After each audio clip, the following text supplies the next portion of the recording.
तीसरी चीज उन्होंने साथ में ये भी कहा है कि अब मनन मिश्रा जी को इस्तीफा दे देना चाहिए। नहीं, ऐसा है, देखिए जरूरत होगी तो जो सीजेपी के लीडर्स हैं उनसे मैं बात करूंगा, उस बात करने से मैं नहीं कतराता हूं। मैं बात करूंगा, जो बातें हैं उसको मैं एक्सप्लेन करूंगा। दरअसल ये कहीं कोई बात नहीं थी कि स्टूडेंट के इंटरेस्ट को कोई आघात पहुंचे, उस उद्देश्य से ये जो निर्णय हुआ अचानक, और उसको तुरंत जब काउंसिल ने अप्रूव नहीं किया, काउंसिल में बात चली, काउंसिल में सारे सीजन्ड लोग हैं, और बातचीत करने के बाद हम लोगों ने उसको पूरी तरह विड्रॉ किया। कोई इंक्वायरी का कोई सवाल नहीं है। तो वो अभिजीत दीपके जी हों या दास जी हों, उन लोग को ये कम्युनिकेट करना चाहता हूं आपके माध्यम से कि स्टूडेंट्स के इंटरेस्ट में कहीं कोई दिक्कत नहीं है।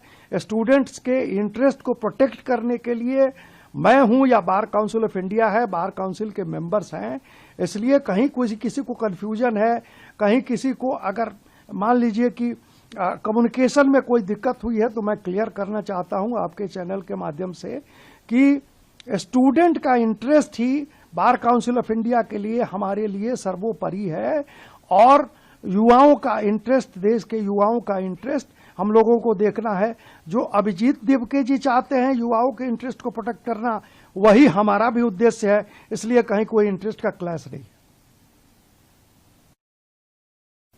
सीजेपी के सौरभ दास है, उन्होंने भी ट्वीट करके कहा है कि मीटिंग और कॉन्फ्रेंसेस के लिए 14 करोड़ रुपए मनन मिश्रा जी खर्च किए।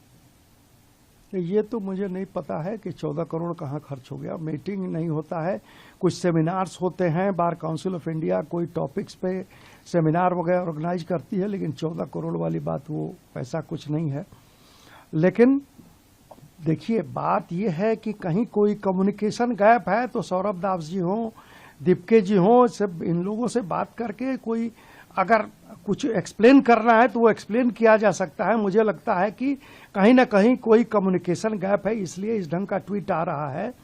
मैं ये पूरी तरह आश्वस्त करना चाहता हूं पूरे देश को, particularly the law students, the young lawyers, they know it. अभी हमने प्रोटेक्शन का मामला यंग लॉयर्स के और लॉयर्स के प्रोटेक्शन का मामला संसद में उठाया है, और मैं उम्मीद करता हूं कि वो बिल भी पास होगा, एक्ट आएगा वकीलों के प्रोटेक्शन के लिए। तो वकीलों के हित की रक्षा, यंग लॉयर्स के हित की रक्षा, ये करना बार काउंसिल का काम है। मैं ऑलवेज, मैंने ये भी जो आदेश आनंद फानंद में एक आदेश हुआ, लेकिन तुरंत काउंसिल ने रोका, काउंसिल में मीटिंग हुई, काउंसिल ने उसको विड्रॉ किया, और अपना पर्पस ये था कि जुडिशरी से लॉ स्टूडेंट्स को कोई क्लैश ना हो, उनको इंटर्नशिप में कोई दिक्कत ना हो। जुडिशरी में, सुप्रीम कोर्ट में इंटर्नशिप जो मिलता है उसमें कोई बाधा ना पहुंचे। 1 हफ्ते का होता था, वो 2 दिन का हो गया है, अब उसमें भी कोई बाधा पहुंचेगी तो लॉ स्टूडेंट्स को दिक्कत होगी। तो मनसा ये है, जो दीपके जी चाहते हैं, जो सौरभ दास जी चाहते हैं, वही हम भी चाहते हैं कि स्टूडेंट्स का इंटरेस्ट, स्टूडेंट्स का जो वेलफेयर है उसको प्रोटेक्ट किया जाए, और उनका राइट्स प्रिविलेज जो है सो वो प्रोटेक्टेड रहे। बस इतना ही पर्पस है।